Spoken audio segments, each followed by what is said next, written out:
നിങ്ങൾ chat G P ടിനെ കുറിച്ച് നിങ്ങൾ കേട്ടിട്ടുണ്ട്? എത്ര പേര് ചാറ്റ് ജി പി ടി കേട്ടിട്ടുണ്ട്? കുട്ടികൾ കുറച്ച് പേരൊക്കെ കൈപോക്കുന്നുണ്ട്. നമുക്കറിയാം, പിന്നെ ജനറേറ്റീവ് പ്രീ ട്രെയിൻഡ് ട്രാൻസ്ഫോമർ എന്ന് പറഞ്ഞിട്ടുള്ള ഒരു ആർട്ടിഫിഷ്യൽ ഇന്റലിജൻസ് മോഡലാണ് ചാറ്റ് ജി പി ടി എന്നുള്ളത്.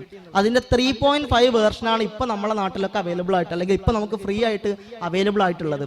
ഒരു സാധാരണ മനുഷ്യന്റെ ഐക്യു എന്നുള്ളത് 100 ആണെങ്കിൽ ചാറ്റ് ജി പി ടിന്റെ ഐക്യു 155 മുകളിലാണെന്നാണ് പറയുന്നത്.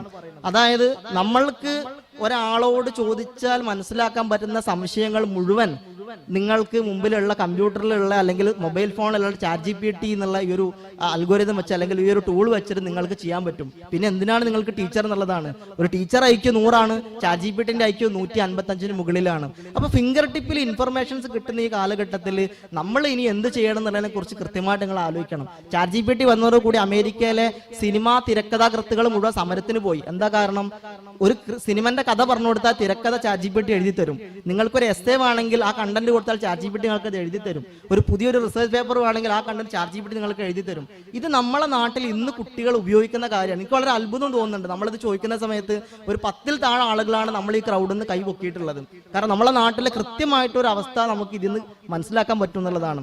ചാറ്റ് ജി പി ടി 3 എന്നുള്ളത് പാമ്പേഴ്സ് ഇട്ട് നടക്കുന്ന ചെറിയൊരു കുട്ടിയാണെങ്കിൽ ചാറ്റ് ജി പി ടി 4 അതിനേക്കാളും 10,000 മടങ്ങ് ശക്തിയുള്ള മോഡൽ ഇന്ന് നാട്ടിൽ അവൈലബിൾ ആണ്. പൈസ കൊടുത്താൽ പ്രീമിയം വേർഷൻ ആയിട്ട് chat G P T 4 available ആണ്. അപ്പൊ ഇതൊക്കെ വർക്ക് ചെയ്യുന്ന ഒരു സാഹചര്യത്തിൽ, ഇതൊക്കെ നിലനിൽക്കുന്ന ഒരു ജീവിതക്രമത്തിൽ നമ്മൾ ഗൾഫിനെ മാത്രം ഡിപ്പെൻഡ് ചെയ്തിട്ടുള്ള നമ്മുടെ സാധാരണ ജോലിയും കാര്യങ്ങളൊക്കെ മാറി ചിന്തിക്കാൻ നമ്മൾ സമയം അതിക്രമിച്ച് കഴിഞ്ഞിട്ടുണ്ട്.